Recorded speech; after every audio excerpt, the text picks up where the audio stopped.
Heyo, how's it going everyone? Entropy here today with another video. With 1 week left of the Set 7 meta, what can we look forward to in the next month?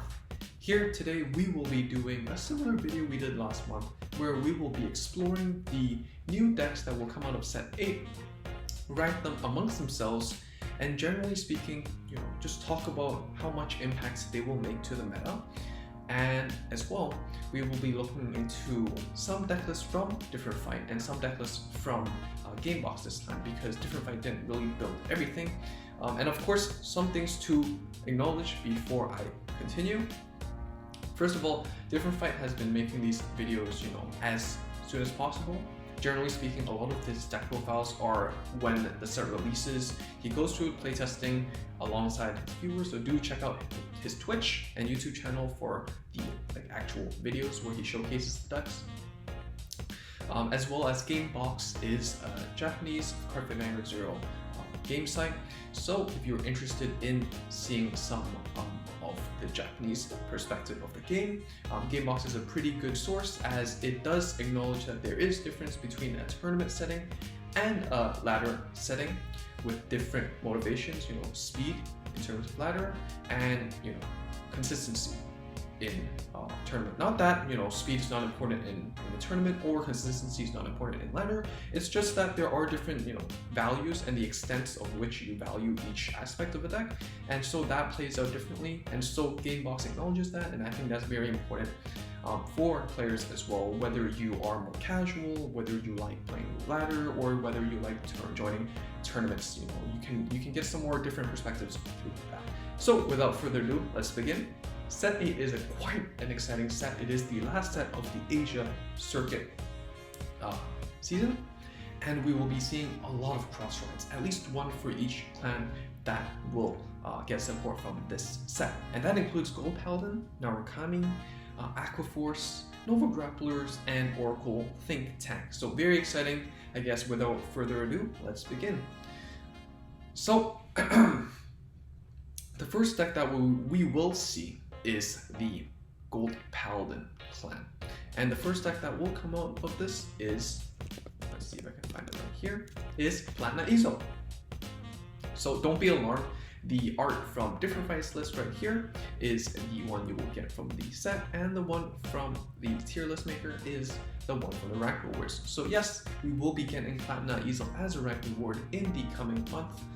It is the second half of October. First half will be Maelstrom, base Maelstrom that we did see in Set 7, so that's very exciting. Two key cards that you will need for these Set 8 decks. Platinum Easel is very easily the best the card and subsequently support that have come to Vanguard 0. It gives your full board extra power that lets you hit through defensives or hit cross-ride numbers. It gets extra crit to pressure your opponent, and not only is Platinum Easel a great card, but the support that Gold Paladin as a whole is great. Particularly as you can see in Different Fights list, the Blaster Spirits, Blaster Blade Spirit counterblast one when called from the deck to retire one of your opponent's grade 2 or above, and then Blaster Dark does the same except grade 2 or below, similar to their actual non-spirit counterparts. Something else that is extremely great about this deck is Easel itself. Easel itself is a force to be reckoned with. We have a lot of discussions about how strong Gold Paladin can be when it sets up the board. The superior ride is still as great as ever. You can consider playing the grade 3 Searcher to get into Platinum more consistently, but being able to superior ride into Easel is really devastating. I'm sure everyone has the experience playing with this deck, because Easel is a rank board and playing against this deck, because it is quite common. And definitely very strong, definitely meta. And still, if you haven't checked out Different Fights' most recent video about the most recent set tier list, Easel is still definitely up there, if not tier 2, tier 1. So definitely a great investment if you are interested in playing this deck, especially since it's so free to play friendly with both Easel and Platinum being a rank reward. Something to do note about this is that the spirits are playable in both Royal Paladins and Gold, the Blaster Blade one, and Shadow Paladin and Gold for the Blaster Dark one. However, you should be looking into the Royal Paladin crafting material and the Shadow Paladin crafting material for these cards, because they are technically not from Gold Paladin. So that's just something that I have to clarify. I know some people are confused because they're more often seen in Gold Paladins than Royals or Shadows. But yeah, there's something to note.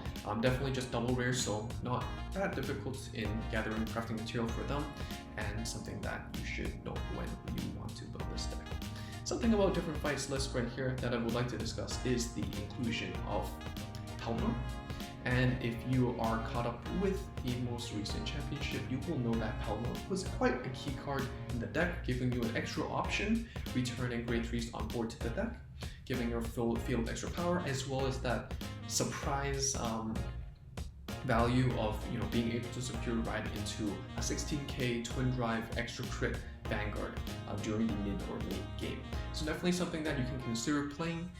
Something else that was popular is the 10+2. It's great, it helps you hit numbers, and Chrome.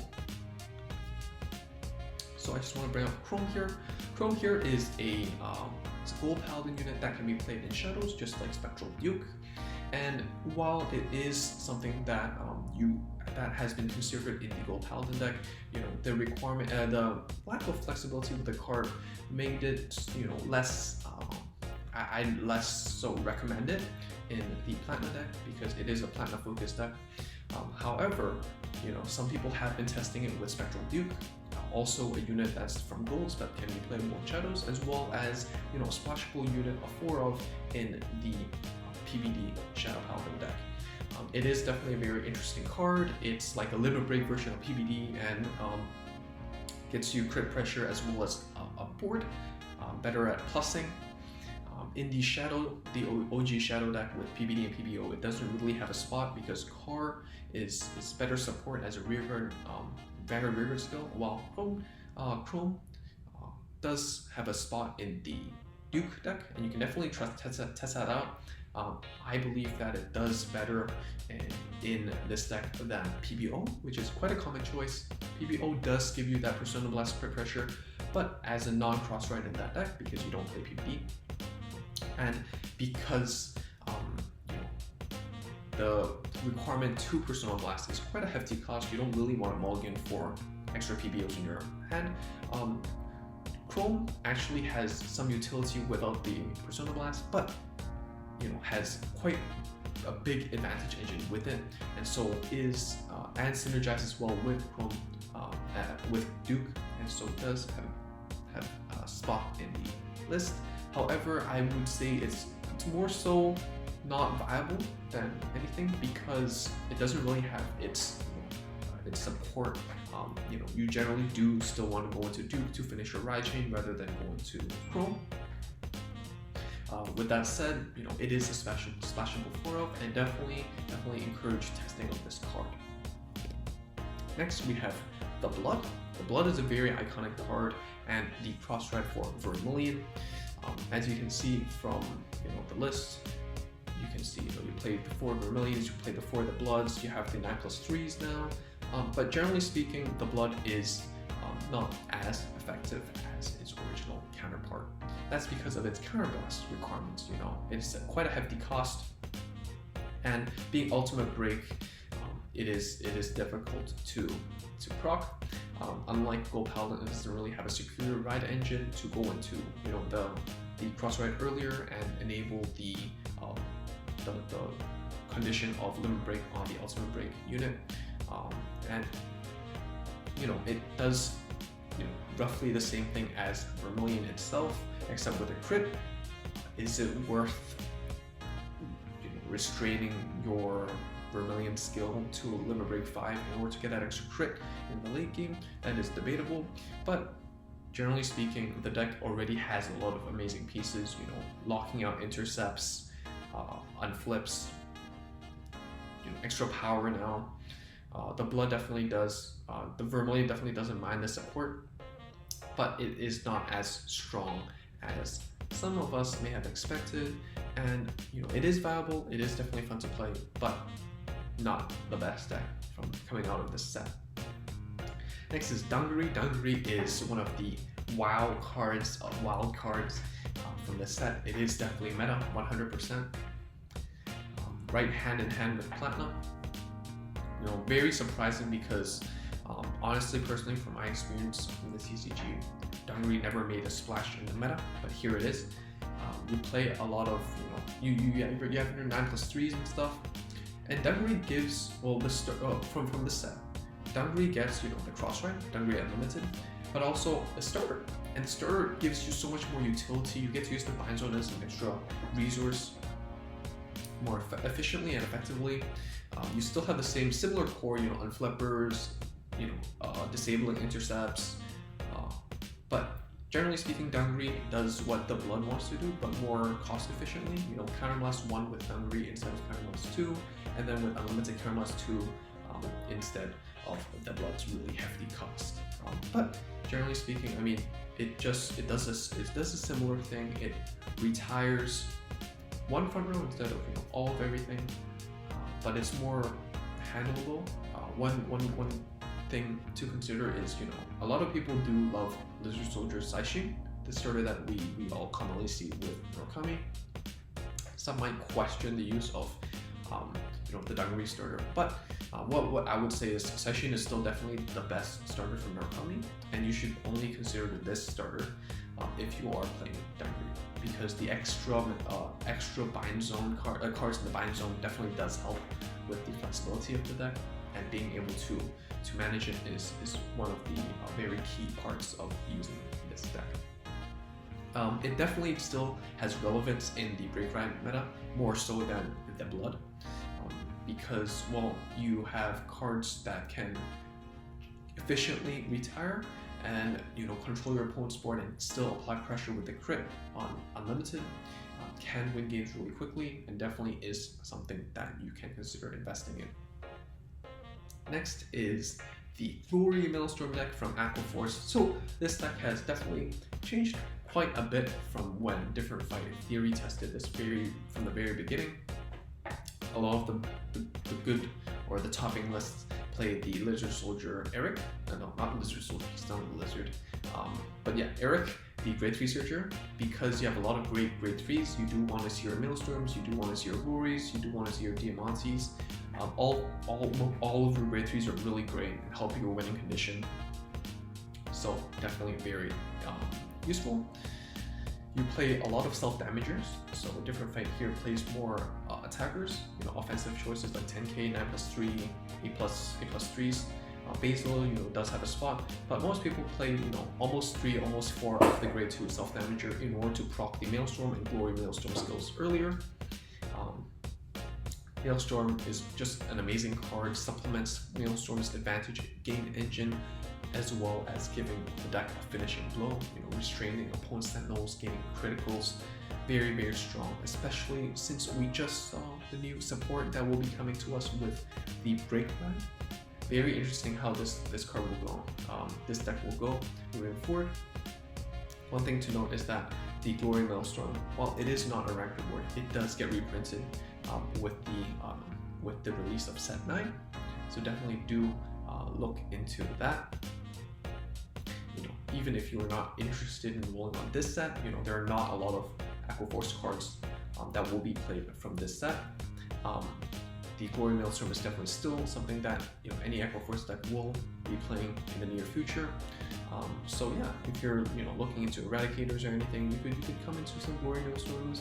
And since I assume you will have played the ranked season, you will have 4 Maelstorms, and then you can play 4 Maelstorms, 4 Glory Maelstorms, you know, some budget options for the multi-attacks, and there you go. That's a pretty fun deck.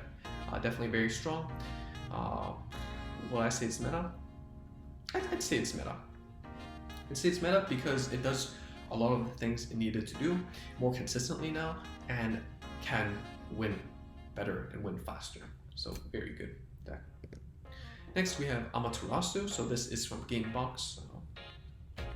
So let's see what we have here. I mean, generally speaking, OTT is a pretty well-supported clan coming from set 1. You have a lot of iconic cards, you know, the PGs, the Dark Cats, the Silent Toms. But here we have the 9+3 as a new addition and the new Cross-Ride Amaterasu. Amaterasu is a really interesting card because it can fetch for anything with Limit Break 4, Countermass 2. So if you need defense, you can search for the PG. If you need offense, you can, and finishing the game, you can search for Toms. While I may not exactly agree with this list, I do think that there is quite a bit of potential with Amaterasu as an idea, especially the Cross-Ride by itself. It does not require a Amaterasu in its soul, and while yes, you do lose out the value of being a Cross-Ride, you know, you could try splashing it in Battle Sisters or splashing it in Tsukiyomi. It does affect your stat, Tsukiyomi of course, but when you do need that PG or when you do need that Silent Tom to finish off your opponent, it's very, very useful tool to search your deck for anything you want and enhance your hand. Is it very good? I'd say it's viable. It's viable because it does what it needs to do consistently. It doesn't have as much draw power as the other OTT variants or, you know, abilities to plus, and so that's why you do want to play your Dark Cats to draw into your pieces. But overall, you know, as a deck that focuses on consistency, it does what it needs to do and does it much more effectively than its previous iteration. Something to note is that Amaterasu was a rank reward, Silent Tom is a tournament reward. So if you have played some rank before, or if you have played some tournament mode before, you can or have exchanged for them, so it does make it more accessible. Another thing is that Amaterasu will be coming back as a reward in the tournament coupon mode, so if you are interested in this deck, do look out for the tournament reward return of Amaterasu and collect some coupons here and there and get ready for when it comes back. Lastly, we have Beast Dailies, the final clan of the set.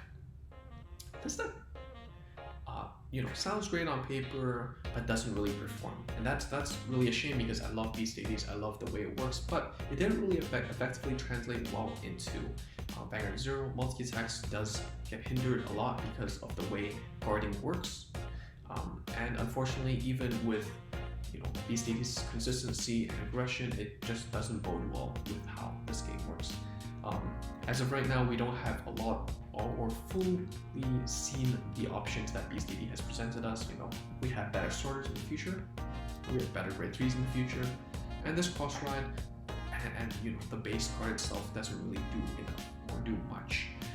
Right now, if you are interested in playing the Replicas, I will still recommend you Blouse or recommend you Perfect Riser. Both are you know, archetypes that existed since set 2 of the game. And even when we move into the future, sure, it can be seen, you know, Beast Dailies can be seen as viable, but the list at top, you know, is the Blau Ethics Buster mixed hybrid deck. While it isn't really consistent, it is high roll. Do I really agree with that? I don't really see myself playing that deck, even though I really do like the way it works. Personally, I do value consistency a lot, and the deck doesn't really present that option for me. And so yeah, I mean, overall, Beast Dailies, you know, as it progresses, maybe we'll see more viability when we see, you know, the Cross-Ride and the reverse unit, as well as some other supports, you know, Brainy Papio or stuff like that. But it really depends on how Game Studio buffs it, right? Like, at the end of the day, until we see the reveals, we won't see or measure how effective it is. And a lot of things does require testing, and this is one of the cases where it looks good, you know, like, you know, stand +3, you know, you can hit over numbers, but how many times can you restand that golden anglet, right? So I mean, overall, that is my take on the set 8 decks. What do you think about this list? What's your personal, you know, well, what deck are you most looking forward to? What deck do you think is really underrated? What deck do you think is really overrated, right? Like, personally, I think that Amaterasu is quite underrated. You know, it's consistent. Of course, it's not as great as Tsukiyomi, personally, but you can fetch for whatever piece you want. You know, you're filtering through your deck. You just see your Toms whenever you want. You can play less Toms and effectively play more better grade 2 options in that case, definitely a very interesting and splashable card. Something that I think is very overrated is the I don't know. I can't answer that question. They're all all the meta decks are just meta. But yeah, let me know down below what you're looking forward to the most, and I'll see you all next time. Bye.